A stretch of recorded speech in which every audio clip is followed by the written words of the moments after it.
चलो जी। तो भाई आज आपकी दूसरी डेमो क्लास है ये। ठीक है, आज आपकी दूसरी डेमो क्लास है। इसके बाद आपको ये कोर्स लेना पड़ेगा, यानी कि फीस पे करनी पड़ेगी, तभी आप इस क्लास को एक्सेस कर पाओगे। ठीक है, अब काम शुरू करते हैं आज की क्लास का। ठीक है, अब सबसे पहले हमारा जो टॉपिक चल रहा है वो चल रहा है हमारा रेशियो, यानी कि रेशियो से हमने स्टार्ट किया था ये बैच। और मैंने इसमें आपसे ये कहा कि इस बैच को करने के बाद अगर 25 क्वेश्चंस आपके एग्जाम में पूछे गए हैं तो आप इन्हें मैक्सिमम 12 से 13 मिनट में सोल्व कर पाओगे। ये मैंने आप लोगों से बोला था और ये मेरा वादा भी है। अगर आप लोग प्रयास करेंगे, अब वादा का मतलब ये तो है नहीं कि भाई मैं आपकी जगह आके काम करूंगा, यानी कि जिस तरीके से मैं आपको बताऊंगा उस रास्ते पे आपको चलना पड़ेगा। ये मेरी गारंटी है कि आप जो है 12 से 13 मिनट में 25 क्वेश्चन कर पाओगे। ठीक है, चलिए। अब रेशियो में कुछ बातें ऐसी हैं जो आपको जान लेनी चाहिए। सबसे पहली बात, रेशियो में क्या होता है कि एक तो रेशियो आपके अर्थमेटिक की बैकबोन है, रीढ़ की हड्डी है। हर टॉपिक में रेशियो का काम जरूर आएगा, रेशियो के कॉन्सेप्ट जरूर अप्लाई होंगे। ठीक है, अब एक छोटी सी बात आप रेशियो में सीख लें और इसके बाद फिर हम क्वेश्चन पे आगे बढ़ते हैं। ठीक है, सबसे पहले आप एक चीज देखो। अगर मान के चलिए कि हम किसी गाड़ी में एक्सीलेटर दबाते हैं तो गाड़ी की स्पीड बढ़ेगी। अब गाड़ी की स्पीड बढ़ेगी तो लेकिन ऐसा तो है नहीं कि उसकी स्पीड 2000 किलोमीटर प्रति घंटा हो जाएगी या 3000 किलोमीटर प्रति घंटा हो जाएगी।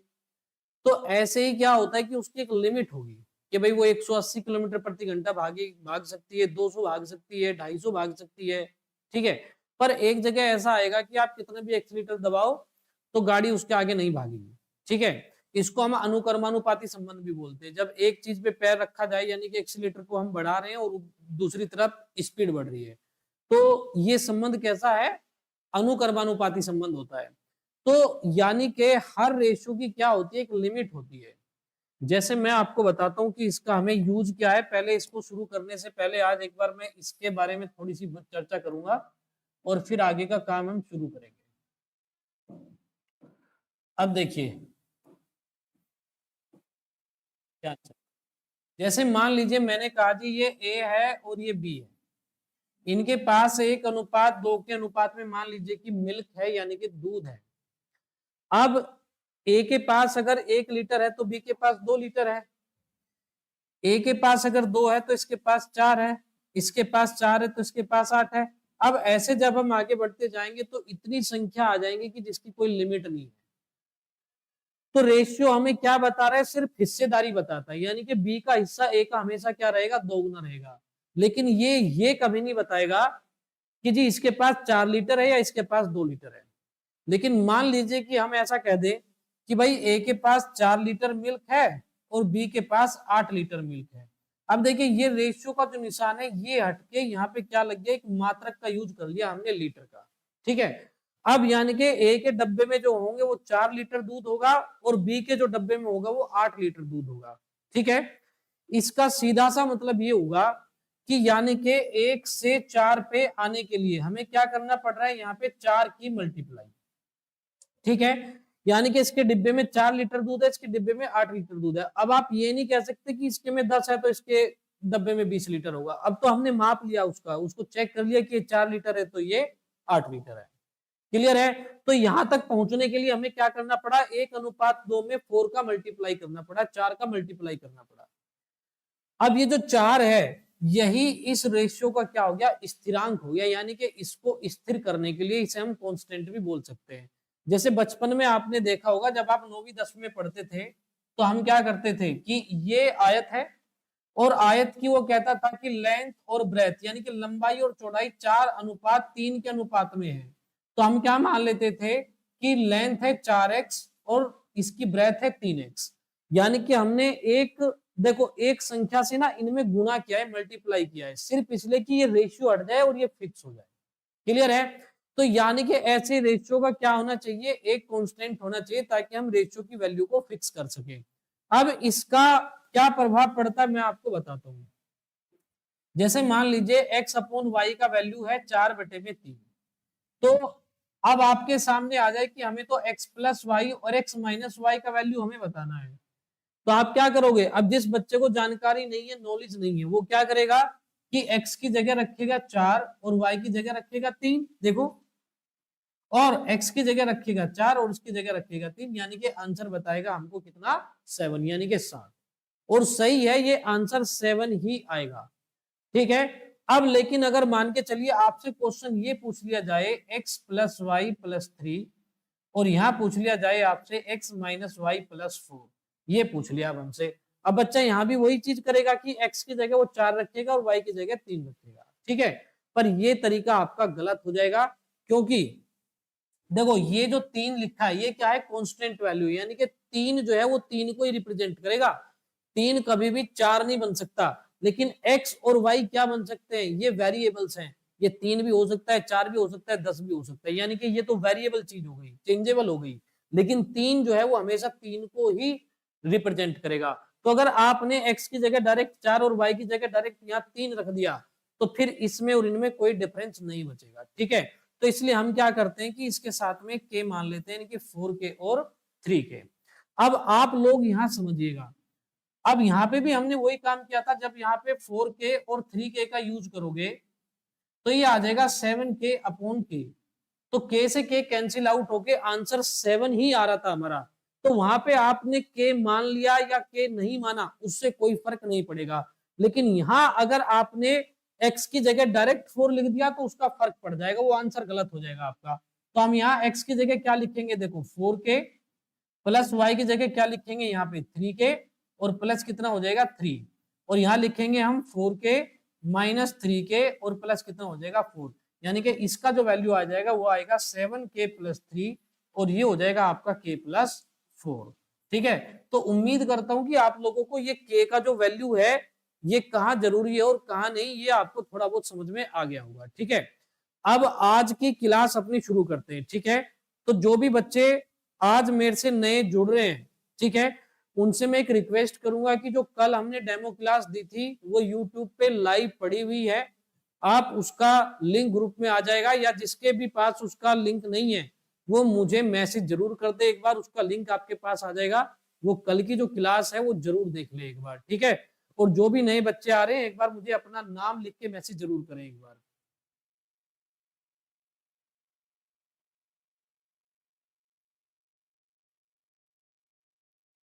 चलिए आगे बढ़ते हैं, ध्यान से देखना भाई। ये हमने रफ कर दिया। अब आते हैं क्वेश्चन पे। सबसे पहले हमने क्या करा भाई? अब इस क्वेश्चन को देखिए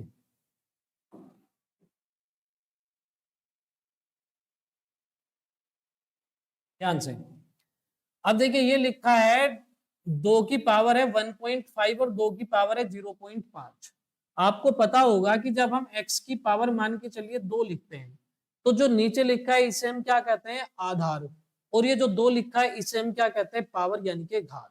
ठीक है, और आपको भी पता है कि जब ये आधार यानी कि बेस बराबर होता है तो गुणा में जो घातें होंगी वो जुड़ जाएंगी, और जो डिवाइड करेंगे तो उसमें जो घातें होंगी वो घट जाएंगी, यानी कि माइनस हो जाएंगी। चलिए, अब हमने कहा जी 2 की पावर ये है 1.5 अपॉन, और ये है 2 की पावर 0.5। ठीक है, क्योंकि अनुपात है तो हम उन्हें फ्रैक्शन की फॉर्म में भी लिख सकते हैं। अब देखिए ये जो 2 है ये बेस का काम कर रहा है, यानी कि बेस बराबर है। बेस बराबर है तो 0.5 कहां जाएगा? ऊपर जाएगा। और 1.5 में से अगर मैं 0.5 को माइनस कर दूंगा तो ये बचेगा, देखो 1.5 माइनस 0.5, और नीचे तो हम 1 लिख ही सकते हैं। तो ये बन जाएगा हमारा 2 की पावर 1/1, यानी कि 2:1। ये हमारा आंसर हो गया 2:1। ठीक है, तो 2:1 इसमें कहीं दिया नहीं है, तो आपका आंसर क्या हो जाएगा? 2:1। किसी को भी इसको 2:1 बना देते हैं। ठीक है ना, तो आंसर क्या हो जाएगा हमारा? 2:1 हो जाएगा। ठीक है, चलिए अगर बात क्लियर है तो फटाफट एक बार आरसी टाइप कीजिए या वाई टाइप कीजिए, फटाफट जल्दी से एक बार।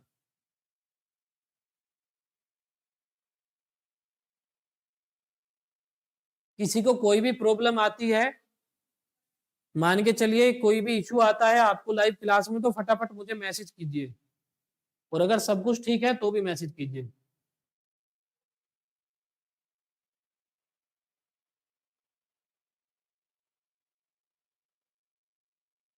चलो जी, अब नेक्स्ट आगे बढ़ते हैं, ध्यान से देखना भाई। अब सेम क्वेश्चन है आपके सामने नेक्स्ट, ठीक है। अब मैं चाह रहा हूं कि भैया इस क्वेश्चन को पहले आप लोग सोल्व करें। अपना कॉपी और पेन आप लेके बैठे, ठीक है। कॉपी और पेन अगर आप लेके बैठोगे तो कुछ बात अगर लिखने की होगी तो उसे लिख भी सकते हो, ठीक है। नेक्स्ट क्वेश्चन हमारे सामने है ये, ठीक है। ये 4 की पावर 3.5 यानी कि 3.5। तो जो 4 की पावर 3.5 है, मैं इसे क्या लिख सकता हूँ, 4 को लिख सकता हूँ मैं 2 की पावर 2, और इसकी पावर कितनी है, ये 3.5 यानी कि 3.5, और अपॉन कितना हो जाएगा, 2 की पावर 5। अब देखिए ये हो जाएगा 2 की पावर, जब ब्रैकेट लगा होता है तो पावर की आपस में मल्टीप्लाई हो जाएगी, 3.5 दूनी कितना हो जाएगा 7, और ये आ जाएगा 2 की पावर 5। और देखो ये बेस फिर से बराबर है, देखो जब बेस बराबर होता है तो हम क्या करते हैं, 7 में से 5 घटा दो तो ये आ जाएगा 2 की पावर 2, और एक तो हम लिख ही सकते हैं, तो ये आ जाएगा 4/1 यानी कि 4:1। तो ये हमारा आंसर हो जाएगा, यानी कि 4:1 हमारा आंसर हो जाएगा, ठीक है।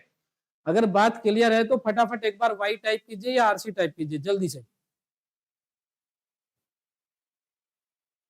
2 की पावर 5 था, 5 को ऊपर ले गए, 7 में से 5 गया तो कितना आ गया आपका 2, ठीक है ना। 7 में से 5 गया तो बचेगा 2, 2 की पावर 2 कितना हो जाएगा 4, यानी कि 4:1 हमारा आंसर हो जाएगा, ठीक है।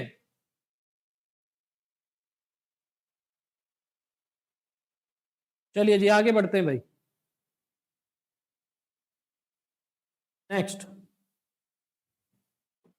देखिए, अब अगला क्वेश्चन हमारे सामने है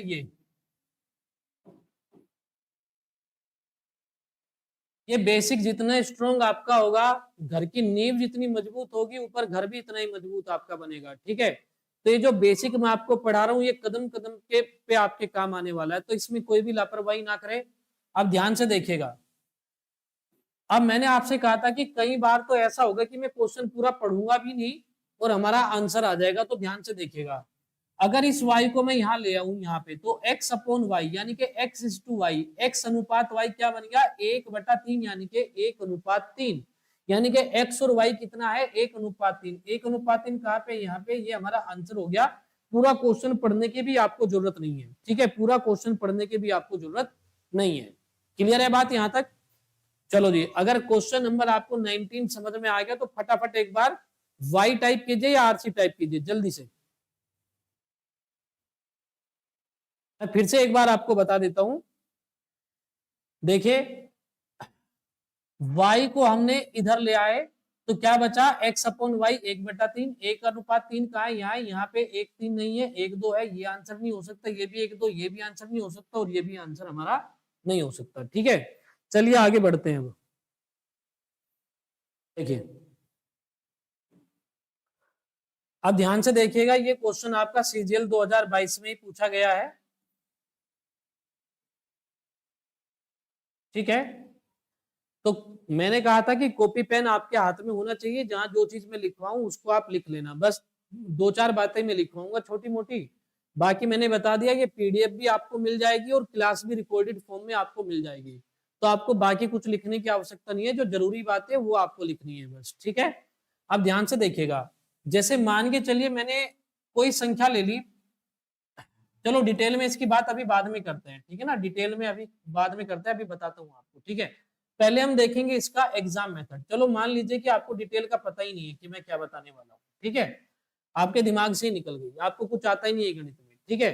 पर फिर भी आप एग्जाम में क्या कर सकते हो, देखो दो संख्याओं का अनुपात कितना दिया है 5:7, और देखो आगे सवाल पढ़ने की जरूरत नहीं है मुझे, वो संख्याएं पूछी कि संख्याएं क्या है, ठीक है। तो हमने कहा दो संख्याएं किसके रेशियो में, 5:7 के अनुपात में है। 5×6 = 30, 5×7 = 45। देखना जरा, 5:7 के अनुपात में, सॉरी 6 पंजे और 6 सत्ते। देखो ये पहली संख्या का पेयर देखो आप किसके रेशियो में है, 5:7 के अनुपात में है। क्या ये 5:7 के अनुपात में है, 11 पंजे 55, 11 अठे 88, 2 पंजे 2 अट्ठे, 5 पंजे 5 अट्ठे। अब देखो सारे के सारे 5-8 के रेशियो में, ये भी आंसर नहीं, ये भी आंसर नहीं, ये हमारा आंसर हो गया। अब आप देखो कि मैंने क्वेश्चन ना तो पूरा पढ़ा है ना मुझे ये आता है, मान के चलो 1%। तो मैंने सिर्फ ये रेशियो देख के अपना आंसर मार्क कर लिया। अब मैंने कल भी कहा था कि मैं आपको एग्जाम के साम दाम दंड भेद सिखाऊंगा, मैं खाली क्वेश्चन नहीं सिखाऊंगा कि बस आपको क्वेश्चनों को सोल्व करना है, मार्केट में सोल्व तो सभी कर रहे हैं। मैं तो आपको वो चीज सिखाने की तैयारी में हूँ जिससे कि आप 25 क्वेश्चन को करने में अपने 12 से 13 मिनट लो और अपना एग्जाम निकाल के आओ। अभी जीडी का जो आपका अभी आंसर की आया है, तो उसमें जो मेरे से जुड़े हुए बच्चे थे जो कंसिस्टेंटली पढ़ रहे थे, रेगुलर थे, उनमें बहुत सारे बच्चे ऐसे जिनके 140 के आसपास, 137, 138 के आसपास मार्क्स हैं, ठीक है, और 140 प्लस भी कई बच्चों के मार्क्स हैं। तो आप समझ सकते हो कि अगर आपको एग्जाम निकालना है तो मेरी बातें कितनी इंपॉर्टेंट है आप लोगों के लिए। अब आगे देखो, अब मैं इसको डिटेल में बताऊंगा, तो डिटेल में देखो ध्यान से। जैसे मान लीजिए कि दो संख्याएं मैंने ली 10 और 15, तो इनके बीच में कितने का डिफरेंस है जी? इनके बीच में है 5 का डिफरेंस। कितने का डिफरेंस है प्यारे बच्चों? 5 का। मैंने इसमें 2 जोड़ दिया तो ये कितना हो गया? 12 हो गया, और इसमें 2 जोड़ दिया तो कितना हो गया? ये 17 हो गया, यानी कि 17 हो गया। तो अभी भी इनके बीच में क्या डिफरेंस है? देखो 5 का डिफरेंस है। यानी कि हमेशा याद रखना, 2 या 2 से ज्यादा संख्याएं जब भी उनमें कोई सेम नंबर जोड़ा जाए तो उनके बीच का जो अंतर है, जो डिफरेंस है, वो कभी चेंज नहीं होता। तो इस बात को आप लिखना चाहे तो लिख भी सकते हो कि जब दो संख्याएं हमारे पास हो और उनमें सेम नंबर जोड़ा या घटाया जाए तो उनके बीच का जो डिफरेंस है वो कभी चेंज नहीं होता। हालांकि इस कॉन्सेप्ट को मैं आगे भी डिटेल में आपसे डिस्कस करूंगा, पर फिलहाल जितना जरूरी था आपको इतना मैंने बता दिया, ठीक है ना। आगे इसको डिटेल में देखेंगे। तो हमने देखा यहाँ पे देखिए ये कितना है 5:7 और ये कितना है 3:4। तो दिमाग लगाइएगा आप, हमने इसमें भी 6 प्लस किया है और इसमें भी हमने 6 प्लस किया है, पर 4 और 3 का डिफरेंस कितना है? 1 है, और इसका डिफरेंस कितना है? 2 है। तो इसका भी डिफरेंस कितना होना चाहिए? 2 होना चाहिए। तो 1 की जगह 2 बनाएंगे तो यहाँ क्या करेंगे? 2 का मल्टीप्लाई करेंगे तो ये 6 हो जाएगा और ये 8 हो जाएगा। अब आपको इसकी जरूरत नहीं है, इस रेशियो को आपको कैंसिल आउट कर देना ताकि ये रेशियो आपको परेशान ना करे, ठीक है। अब देखिए, अब ये वाली संख्या मेरी हो गई 5 से 6, यानी कि 1 यूनिट बढ़ गया। कितना बढ़ गया? 1 यूनिट। और 1 यूनिट का वैल्यू बढ़ाया कितना है हमने? 6। तो 1 यूनिट का वैल्यू हो जाता है 6। तो वो संख्याएं हमें बतानी थी। तो 5 यूनिट का वैल्यू कितना हो जाएगा? देखो 6 पंजे हो जाएगा 30 और 6 सत्ते हो जाएगा 42। यानी कि दो संख्याएं जो हमारे पास है वो कितनी हो जाएगी? एक संख्या 30 हो जाएगी और एक संख्या 42 हो जाएगी, ठीक है। अब क्वेश्चन नंबर आपको, ये कौन सा नंबर क्वेश्चन चल रहा है हमारा? 19, यानी कि क्वेश्चन नंबर है 20।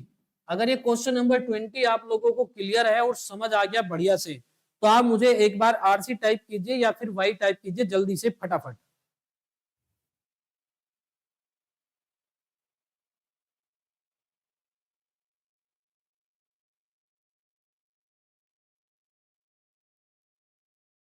चलो जी नेक्स्ट आगे बढ़ते हैं।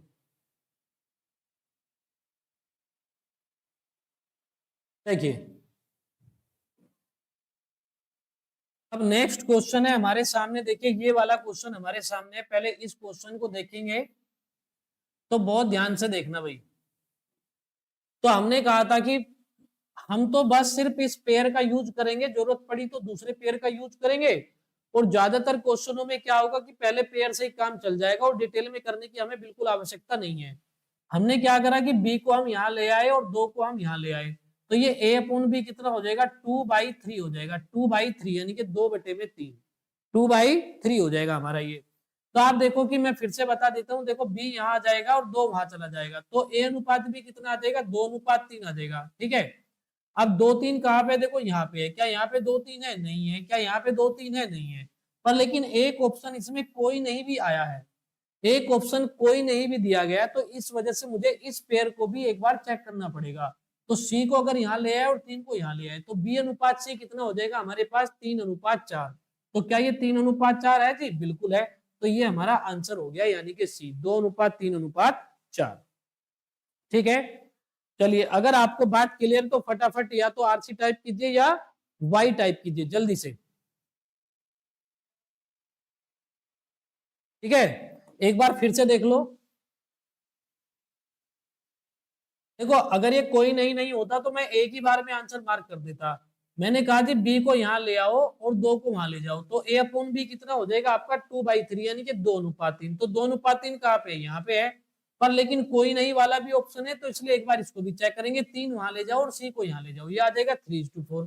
तो 3:4 कहाँ पे है जी, यहाँ पे है, तो सी हमारा आंसर हो गया। ठीक है, चलिए आगे बढ़ते हैं नेक्स्ट।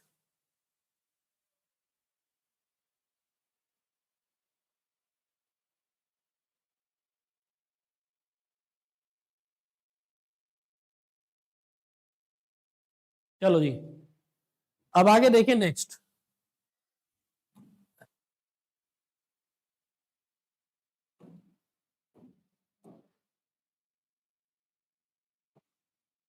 अब देखो भाई, ये क्वेश्चन हमारे सामने है, और इस तरह के जो क्वेश्चंस आते हैं, मैं आपको ये चीज बता दूं, इनमें बच्चे कुछ तो छोड़ ही देते हैं, ये व्युत कर्मानुपाती, अनुकर्मानुपाती, ठीक है ना, यानी कि प्रोपोर्शनल, डायरेक्टली प्रोपोर्शनल, इनवर्जली प्रोपोर्शनल। तो इनके जो क्वेश्चन होते हैं बच्चे को पता ही नहीं होता, व्युत कर्मानुपाती, अनुकर्मानुपाती, उसे लगता है पता नहीं कितना टफ क्वेश्चन है।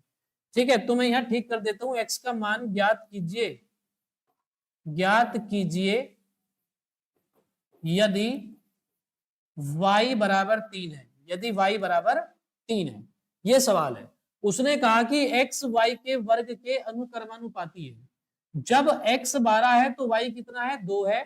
अब सबसे पहले तो आप ये देखिए कि जो अनुकर्मानुपाती होता है, अनुकर्मानुपाती का मतलब ये होता है कि जब एक चीज बढ़े तो उसके साथ में दूसरी भी बढ़ जाए। और व्युत्क्रमानुपाती क्या होता है, जब एक बढ़े तो दूसरी घट जाए। जैसे आप अपने खेत में, फील्ड में क्या करें कि व्यक्तियों की संख्या बढ़ा दो, तो जो काम करने का टाइम है वो घट जाएगा, यानी कि अगर आप लेबर बढ़ाओगे तो टाइम कम हो जाएगा। ठीक है, तो ये कैसा रिलेशन होगा, व्युत्क्रमानुपाती। लेकिन गाड़ी में एक्सीलेटर दबाओगे तो गाड़ी भागेगी, यानी कि एक चीज एक्सीलेटर बढ़ रहा है तो गाड़ी की स्पीड भी बढ़ रही है।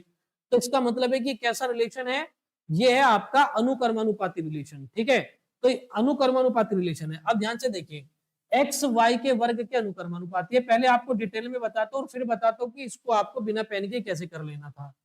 देखिए, अनुकर्मानुपाती का निशान ये होता है, और ये किसके अनुकर्मानुपाती है, y के वर्ग के, यानी कि y के स्क्वायर के। ठीक है ना, x is directly proportional to the square of y। अब देखो, हमने आपको कहा था कि गाड़ी की स्पीड बढ़ाने का मतलब ये नहीं कि वो 2000 किलोमीटर प्रति घंटा हो जाएगी, तो उसकी एक लिमिट होती है। तो हमने मान लिया कि उसको स्थिर करने के लिए हमने इसमें k का मल्टीप्लाई कर दिया। ठीक है, तो उसने कहा कि जब x का वैल्यू है 12, x का वैल्यू कितना है, 12 है, तो k का वैल्यू हमें पता करना है। इस पे y बराबर कितना है, 2 है, तो 2 दूने कितना हो जाएगा, 4, 4 से इसको कैंसिल आउट करेंगे तो 3, यानी कि जो k का वैल्यू आ रहा है वो कितना आ रहा है, हमारा 3 आ रहा है। अब इसी इक्वेशन को आप एक बार फिर से लिख लो यहाँ पे, यानी कि x is equal to k into y square. तो इसका मतलब ये हो जाएगा यहाँ पे कि जो x है, उसने कहा कि जी ज्ञात कीजिए किसका, भाई x का मान ज्ञात कीजिए, जब k का मान तो हमने 3 अभी फाइंड आउट किया है, और y का मान कितना कहता है कि वो 3 होना चाहिए, यानी कि 3, y की जगह 3 रखेंगे तो ये 9 हो जाएगा। तो x का जो वैल्यू है वो कितना आ जाएगा, 27 आ जाएगा। x का जो वैल्यू है वो कितना आ जाएगा, 27 आ जाएगा। x का वैल्यू कितना हो जाएगा, 27। क्लियर है बात इतनी पर? लेकिन अब मैं आपको एक बार एग्जाम के पॉइंट ऑफ व्यू से आपको ये बताऊंगा। ठीक है,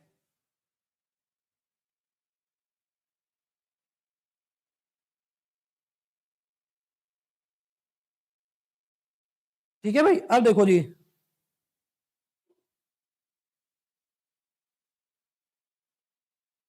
मैं आपको एग्जाम के पॉइंट ऑफ व्यू से बताऊंगा, इसको ध्यान से देखिएगा। अब आप लोग, मैंने इस सारी चीजों को रफ कर दिया। अब आप देखो कि जो हम सोचते हैं ना कि इतना बड़ा प्रॉब्लम है एग्जाम को निकालना, तो मेरे हिसाब से जो मुझे तजुर्बा किया है मैंने, उसके हिसाब से अगर देखें तो भाई मैथमेटिक्स की जो आपकी प्रॉब्लम है वो मैं सोल्व करा दूंगा, अगर आप मेरे हिसाब से चल रहे हो तो। ठीक है, पेपर चाहे आपका सीजीएल है, चाहे सीपीओ है, चाहे वो ऐसा ही है। और ये मैं, आप अभी मेरे साथ जब 1 महीना जुड़ेंगे तो ये आपको खुद रियलाइज हो जाएगा। ठीक है, अब ध्यान से देखिएगा।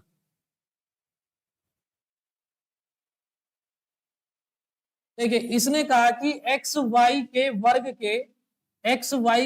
के अनुक्रमानुपाती है, तो वाई का वर्ग करो, यहाँ पे कितना हो गया, 2 दूने 4। अब ये देखो एक्स क्या है, वर्ग करने के बाद इसका 3 गुना है।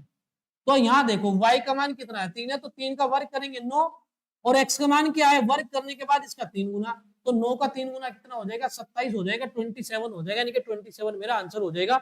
विदाउट पेन अप्रोच है ये आपका। अगर आपको बात समझ आ गई तो फटाफट आरसी टाइप कीजिए या वाई टाइप कीजिए जल्दी से।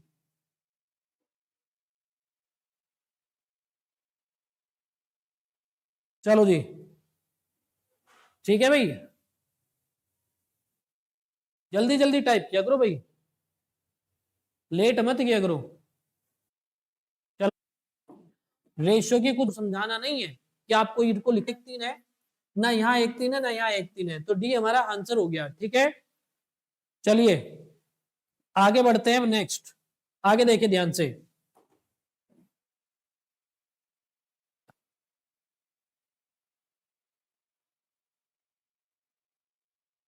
मेरे सोल्व करने से पहले आप इसे फटाफट उड़ा दीजिए एक बार। मैं आपको जो है 5 सेकंड दूंगा इस क्वेश्चन को सोल्व करने के लिए, तो फटाफट इसे उड़ा दीजिए एक बार।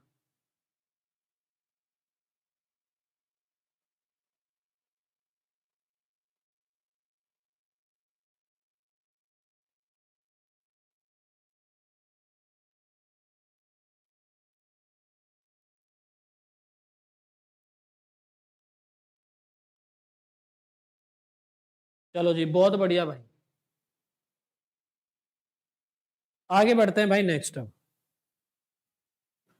अब ये क्वेश्चन देखिए बहुत ध्यान से, अगर आप लोग एग्जाम निकालने के लिए बैठे हो तो मेरी एक एक बात को बहुत ध्यान से सुनोगे, और टाइम पास करने के लिए बैठे हो तो बात अलग है। इस क्वेश्चन को भी करने में जनरली बच्चा 10 15 सेकंड ले लेगा, लेकिन मैं आपको बताता हूँ ध्यान से देखना, इसमें मैक्स टू मैक्स आपके 4 सेकंड में काम हो जाएगा। देखो, 2 दूने कितना हो जाएगा, ये 4 हो जाएगा। अगर मैं इस पेयर को देखता हूँ, इस वाले पेयर को, ठीक है, तो 2 दूने कितना हो जाएगा, ये 4 हो जाएगा, और 3 को वहां ले जाएंगे तो 3 दूने कितना हो गया, 6 5। अब ध्यान से देखो भाई, 6 5 कहाँ पे है, देखो 6 5 मुझे यहाँ नजर आ रहा है, तो 6 5 कहीं और है, यहाँ तो नहीं है ना, यहाँ पे है 6 5, ठीक है, ना यहाँ पे है, तो आंसर क्या आ जाएगा, बी आ जाएगा, यानी कि 6:5:14 मेरा आंसर हो जाएगा। बताओ जी, बात समझ आ गई कि नहीं आई? समझ आ गई तो आरसी टाइप कीजिए जल्दी से फटाफट। देखिए फिर से एक बार, ये 2 दूने 4 हो गया, 3 को वहां ले गए तो 3 दूने 6, और बी को यहाँ ले आए, तो ए अपॉन बी कितना हो जाएगा, 6/5, यानी कि 6:5 ये मेरा आंसर हो जाएगा बी। ठीक है, क्लियर है, यहां तक आगे बढ़े अब हम? चलिए जी, बहुत बढ़िया भाई, आगे चलते हैं नेक्स्ट। अब नेक्स्ट देखो भाई, चलो जी, अभी नेक्स्ट क्वेश्चन देखिए आप लोग, ये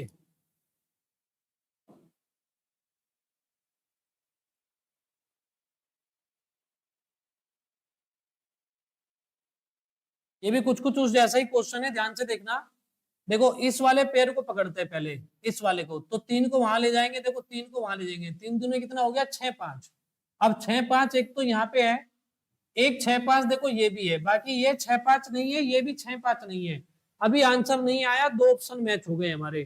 तो मैंने शुरुआत में कहा था कि अपने दिमाग में ऐसा कोई डाउट ना रखे आप लोग कि जी इसमें 2 ऑप्शन मैच हो गए, 3 हो गए, 4 हो गए या 10 हो गए। ठीक है, ऑप्शन चाहे जैसे मर्जी मैच हो जाए, ठीक है, तो आप उसकी टेंशन बिल्कुल ना ले, मैं जितना पढ़ा रहा हूं आप उसको बस कंज्यूम करते जाए। ठीक है, बाकी जितने भी ऑप्शन मैच होंगे आगे मैं आपको, ये तो अभी शुरुआत है, ये तो ट्रेलर है, जब हम आगे बढ़ेंगे तो मैं आपको बताऊंगा कि कहीं पे हम यूनिट प्लेस का यूज करेंगे, तो कहीं पे हम अप्रोक्सीमेशन का यूज करेंगे। तो ये तो एक चीज है, अभी तो बहुत सारी चीजें बाकी हैं, चाहे चारों ऑप्शन भी मैच हो जाए हमें दिक्कत नहीं है कुछ भी। ठीक है, अब देखो 2 ऑप्शन मैच हो गए, आंसर नहीं आया अभी, तो अभी क्या करेंगे, हम इस वाले दूसरे पेयर का यूज करेंगे एक बार। देखो, अब इसको वहां ले गए तो 5 3 15, और 2 को यहाँ ले आए तो कितना आ गया, 14, यानी कि 15:14 कहाँ पे, देखो ये 15:14 है, यहाँ पे 15:14 नहीं है, तो ये आंसर नहीं है हमारा, ये आंसर हो गया बी। क्लियर है? अगर यहां तक बात समझ आ गई तो फटाफट एक बार आरसी टाइप कीजिए जल्दी से। चलो जी, आगे बढ़ते हैं नेक्स्ट।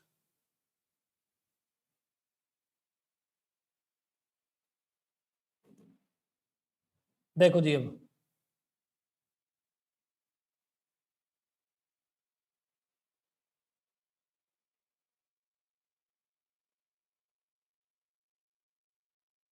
चलो जी, अब प्यारे बाल को मैंने आपसे जो है एक चीज पढ़ाई थी कल, अगर आपके याद है तो।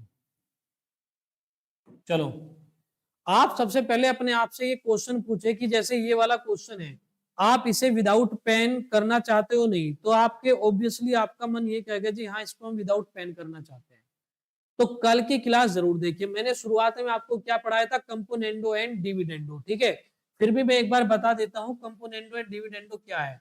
जैसे दो एक संख्या मेरे पास है एक्स अपॉन वाई, एक संख्या मेरे पास है एक्स अपॉन वाई। अब कंपोनेंडो का मतलब क्या होता है, अंश में हर को जोड़ देना, यानी कि ये अंश है और ये हर है, अंश में हर को जोड़ देना। और डिविडेंडो का मतलब होता है अंश में हर को घटा देना। जब मैं सीएनडी इसमें एक बार और अप्लाई करूंगा तो ये, अब देखो ये हमारा अंश है और ये हमारा हर है, तो मैं कहूंगा अंश में हर को जोड़ देना प्लस एक्स माइनस वाई, और अंश में से हर को घटा देना। ये हम माइनस यहां लगाएंगे तो ये अंदर वाला प्लस हो जाएगा, यानी कि माइनस एक्स हो जाएगा प्लस वाई हो जाएगा। वाई से वाई जाएगा, एक्स से एक्स जाएगा, तो क्या बचेगा हमारे पास 2x अपॉन 2y। ठीक है, तो ये हो जाएगा हमारे पास क्या भला, x अपॉन वाई। ठीक है, यानी कि सीएनडी का मतलब है कि जिस संख्या पे हमने लगाया था वही संख्या हमें मिल गई दूसरी बार में। तो सीएनडी की पहचान क्या है कि ऊपर नीचे सेम संख्या होती है, बस ऊपर निशान प्लस का नीचे निशान माइनस का। अब पहले तो मैं इस क्वेश्चन में सीएनडी का यूज करूंगा, बहुत ध्यान से सुनिएगा मेरी बात। पहले मैं इसमें किसका यूज करने वाला हूं, सीएनडी का। ठीक है, अब ध्यान से देखिएगा। अब देखो ये 3x plus 5y, 3x minus 5y, तो मुझे तो ये नजर आ रहा है कि भाई ये सीएनडी का केस है, ये अंश का काम कर रहा है, ये हर का काम कर रहा है। तो मैं कहूंगा जी 3x, अगर मैं इसमें सीएनडी का प्रयोग करता हूं तो अंश बटे में हर, दूसरी बार जैसे ही मैं सीएनडी का यूज करूंगा तो मुझे 3x बटे में 5y मिल जाएगा, यानी कि अंश बटे हर मिल जाएगा। ठीक है, इसके बाद सीएनडी आपका ऐसा नहीं कि आप सिर्फ एक साइड में यूज करोगे, दूसरे पक्ष में भी आपको उसको अप्लाई करना पड़ेगा। तो मैंने कहा जी दूसरे पक्ष में, यानी कि जब हम राइट साइड में उसको अप्लाई करेंगे तो ये 5 और 1 6 हो जाएगा, और 5 में से 1 गया कितना हो जाएगा जी 4 हो जाएगा। तो ये कितना आ जाएगा 3/2 आ जाएगा, 3 से 3 कट जाएगा, 5 को वहां ले जाएंगे, देखो 5 को वहां ले जाएंगे तो x अपॉन वाई कितना आ जाएगा आपका 5/2 आ जाएगा। और मैंने समझाने के लिए लाइन लिखी है, बाकी जब आप एग्जाम में करोगे तो फोकस के साथ जब आप क्वेश्चन करोगे तो ये भी आपको लिखने की आवश्यकता नहीं पड़ेगी, ये मेरा वादा है, थोड़ी सी प्रैक्टिस के बाद। ठीक है, अब कितने बच्चों को ये बात बिल्कुल समझ आ गई, तो फटाफट एक बार आरसी टाइप कीजिए। अदरवाइज आप इसे अगर डिटेल में करना चाहते हो तो डिटेल में भी कर सकते हो। देखो ये 3x माइनस 5y होगा, और ये 3x प्लस 5y, और ये हो जाएगा 3x minus 5y is equal to हो जाएगा 5/1। यहां से आप क्रॉस मल्टीप्लाई करोगे इस तरीके से, ये हो जाएगा क्रॉस मल्टीप्लाई में 3x प्लस 5y, और वहां गुणा करोगे तो 5 हो जाएगा 15x, और माइनस कितना हो जाएगा ये 25y। लेकिन पेन को ज्यादा कष्ट दोगे तो टाइम ज्यादा लगेगा, दिमाग को ज्यादा कष्ट दोगे तो टाइम कम लगेगा, पेपर विद इन टाइम आपका हैंडल हो जाएगा। तो देखो अब 3x को हम इधर लेके जाएंगे तो ये क्या बचेगा हमारे पास 12x, और इसको हम इधर लेके जाएंगे तो 25 और 5 कितना हो जाएगा, ये आपका ये हो जाएगा 30y। अब देखो x अपॉन वाई बराबर कितना हो जाएगा 30/12, यानी कि 6 से काटेंगे 6 पंजे और 6 दुने। आप खुद देखिए कि आपको पेन चलाना है या दिमाग चलाना है, करियर आपका, मर्जी आपकी, फैसला आपका, जिंदगी आपकी। ठीक है, अगर ये बात समझ आ गई तो फटाफट एक बार आरसी टाइप कीजिए, कोई डाउट है तो फटाफट डाउट पूछिए अपना।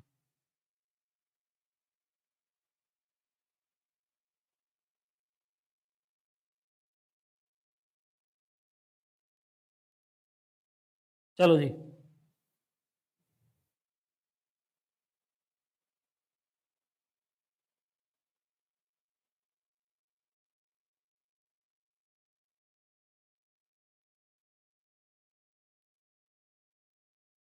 तो यहां तक अगर किसी को डाउट है तो फटाफट आप अपना डाउट क्लियर करें, नहीं तो हम आगे बढ़ेंगे फिर।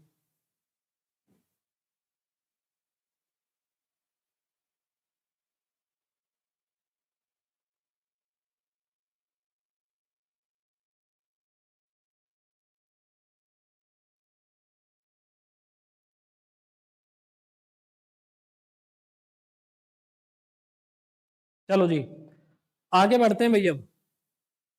तो ध्यान से देखिएगा, अब अगले क्वेश्चन में आप फिर से देखो कि सबसे पहले तो मैं आपसे यही कहूंगा कि भाई इस क्वेश्चन को ना आप अगर खुद से ट्राई करोगे एक बार, ठीक है, तो आप देखो इसमें भी CND का यूज है, यानी कि देखो अंश में हर जोड़ दिया, अंश में हर घटा दिया। तो अगर मैं इस वाले साइड में CND का यूज करता हूं तो ये अंश हो जाएगा, ये हर हो जाएगा, यानी कि x/y। और जब इधर भी इसका यूज करेंगे तो 4 और 1 5 हो जाएगा, 4 में से 1 गया 3 हो जाएगा। यानी कि आपका विदाउट पेन x और y का वैल्यू आपके हाथ में है। ठीक है, अब आगे देखिए, x की जगह 5 रखेंगे तो 5 पंजे 25 हो जाएगा, और 3 3 9 हो जाएगा, और रेशियो आएगा आपका ये 25-9। ठीक है, ये आ जाएगा आपका 34:16, यानी कि इसको कैंसिल आउट करेंगे तो ये आ जाएगा 17:8। 17:8 कहां पे है जी? ए ऑप्शन में है। ये हमारा आंसर हो गया। अगर बात क्लियर है तो फटाफट एक बार आरसी टाइप कीजिए जल्दी से। अब यहाँ पे भी मैंने CND का यूज किया है, आप चाहे तो लिख के क्रॉस मल्टीप्लाई भी कर सकते हो। ठीक है,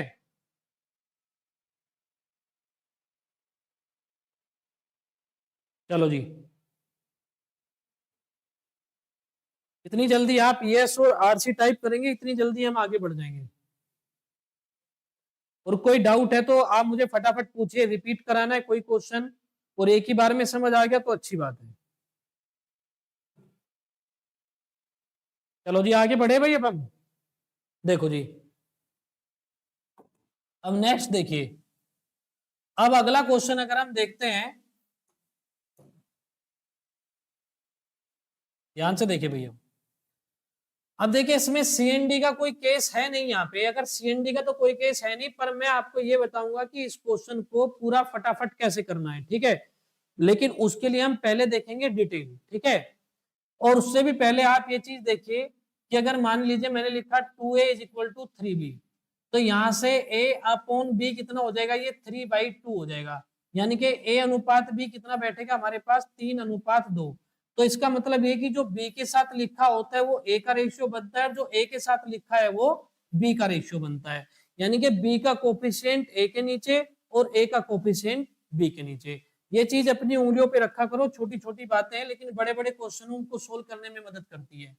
सबसे पहले मैं आपको डिटेल में बताऊंगा, 4x² माइनस 3y² अपॉन, ये हो जाएगा 2x² प्लस हो जाएगा 5y² इज इक्वल टू हो जाएगा 12/19। ठीक है, अगर हम यहाँ पे क्रॉस मल्टीप्लाई करते हैं तो यहाँ पे क्रॉस मल्टीप्लाई करने का भी आपका एक तरीका होना चाहिए। अब पहले मेरी बात बहुत गौर से सुनना आप लोग। हमने कहा कि जब हम क्रॉस मल्टीप्लाई करेंगे तो एक बार हम x पे काम करेंगे, एक बार हम y पे काम करेंगे। ठीक है, आपकी एक लाइन बच जाएगी बीच में से। ठीक है, अगर डिटेल में भी जा रहे हो तो अपने 5-4 सेकंड ऐसे भी बचा लोगे आप। तो ध्यान से देखिए मैं क्या कहना चाह रहा हूं आपको। देखिए सबसे पहले आप x पे काम करो, 19 चौके कितना आ जाएगा? 76x²। 19 चौके कितना आ जाएगा? 76x²। और 12 दूने कितना आ जाएगा? 24x²। 76x², 24x²। और देखिए जब निशान प्लस प्लस का हो, यानी कि साइन कैसा हो? सेम हो, प्लस प्लस हो या माइनस माइनस हो, तो आपको क्या करना है? उसको घटाना है। तो 76 में से 24 घटाओ तो कितना आ गया? 52x²। कितना आ जाएगा? ये 52x²।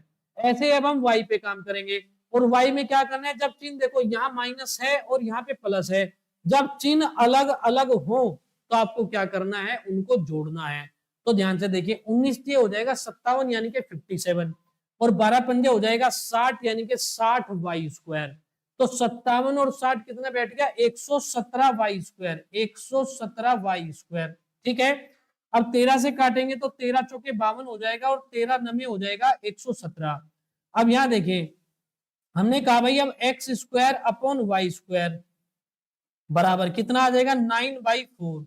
और x अपॉन y कितना बैठ जाएगा? ये 9/4 का आ जाएगा आपका ये रूट। तो ये आ जाएगा आपका 3/2 यानी कि 3:2। अब 3:2 कहां पे है? देखिए ए ऑप्शन हमारा क्या है? 3:2। तो ए ऑप्शन क्या हो जाएगा हमारा? 3:2, 3:2।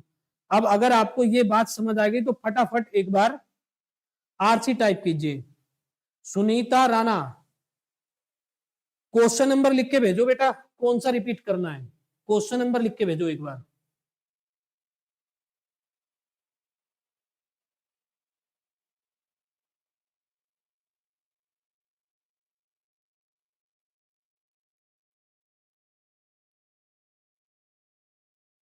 चलो जी,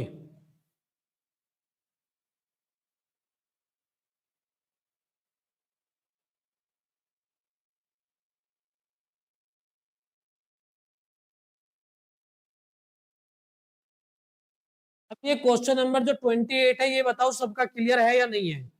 सुनीता राणा, अभी मैं क्लास के बाद में पूछूंगा किसका कौन से क्वेश्चन में डाउट है, आप मुझे बताना अभी, ठीक है?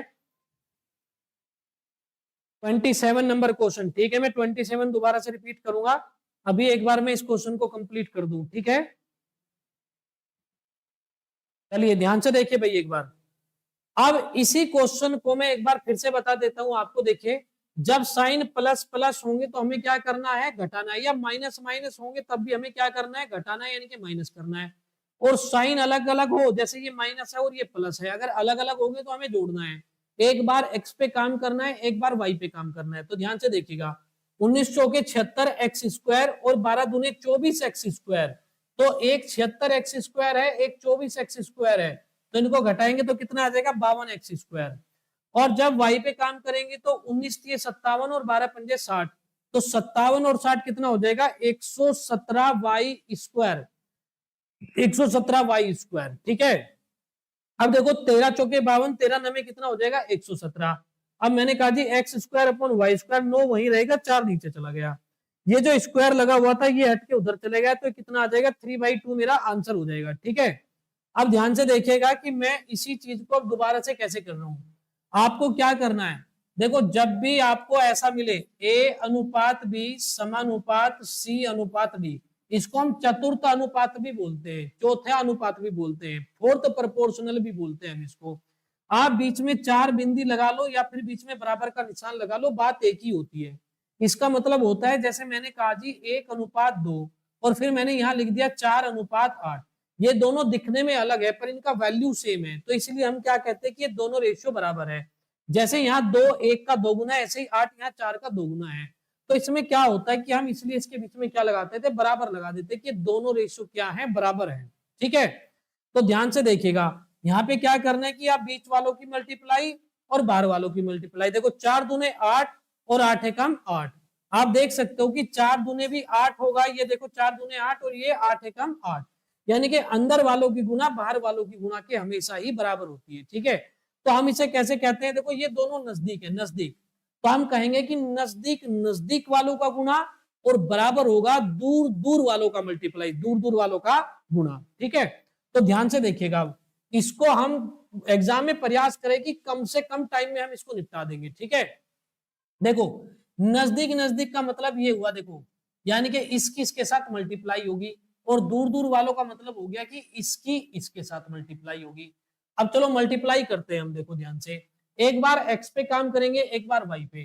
तो देखिए 12 दूने 24 और 19 चौके 76, 24 एक्स स्क्वायर 76 एक्स स्क्वायर, और मैंने यहां लिखा जी एक्स स्क्वायर और मैंने यहां लिखा वाई स्क्वायर, ठीक है, क्योंकि स्क्वायर लगा हुआ है।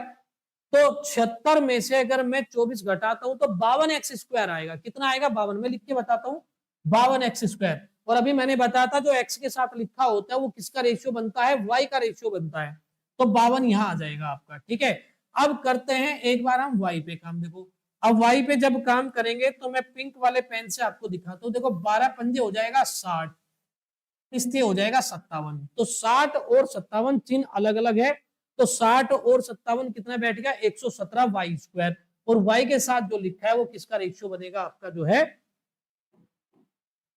इसका रेशियो, और ये स्क्वायर है, ठीक है? सबसे पहले तो रेशियो में जो कॉमन है वो कट जाएगा, जैसे 13 चौके 52 और 13 नमे 117, और ये स्क्वायर हटाने के लिए क्या करेंगे, इनके ऊपर रूट लगा देंगे, यानी कि आंसर आ जाएगा 3:2। अब आपकी मर्जी है कि आपको कैसे काम करना है, 3:2 मेरा आंसर हो जाएगा, ठीक है? आपको विदाउट पेन अप्रोच काम करना है, यानी कि दिमाग को ज्यादा कष्ट देना है, या फिर आपको वही पेन को ज्यादा कष्ट देना और तड़ तड़ तड़ तड़ बस लिखते चले जाओ, लिखते चले जाओ, ठीक है?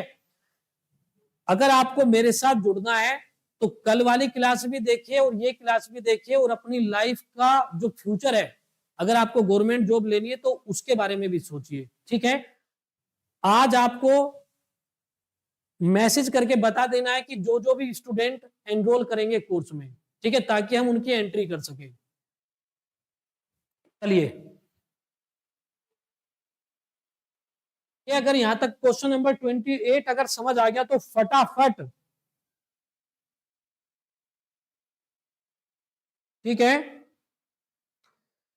तो मैंने आपको बता दिया भाई, क्वेश्चन नंबर 28 में कोई डाउट है तो फटाफट एक बार लिख के बताओ मुझे, और अगर डाउट नहीं है तो आरसी या वाई टाइप कीजिए जल्दी से, फटाफट जल्दी से आरसी टाइप कीजिए। और इसके बाद इस पूरी क्लास में कोई क्वेश्चन अगर किसी का डाउट है तो मुझे बताएं एक बार, क्योंकि आज की क्लास का मैं अभी यही लास्ट क्वेश्चन करूंगा। अब एक बार मैं सिर्फ डाउट देखूंगा, अगर किसी का कोई डाउट है तो मैं सिर्फ उसे देखूंगा। सुनीता राणा, ठीक है, 27 नंबर आपका डाउट है, उसको मैं एक बार दोबारा से रिपीट करता हूं।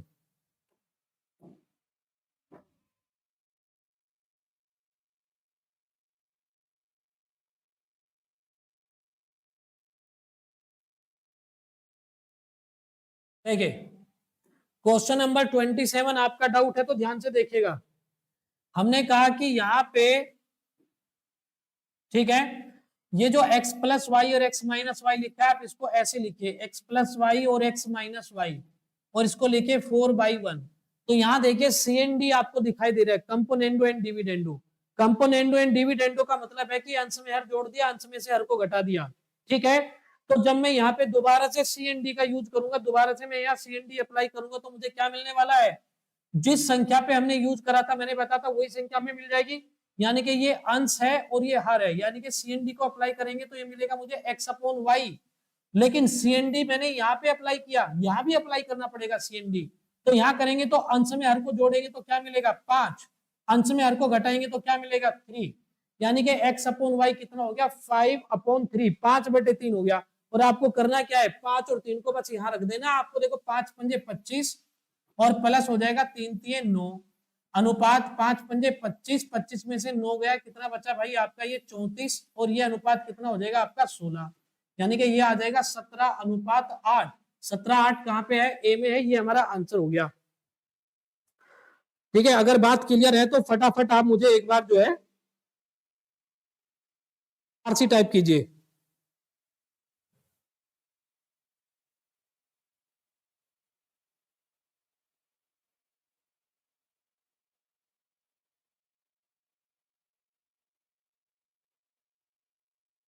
आगे जो आपकी क्लास होगी, आज की जो क्लास है मैंने अभी ज्यादा लेंथी क्लास नहीं बनाई है।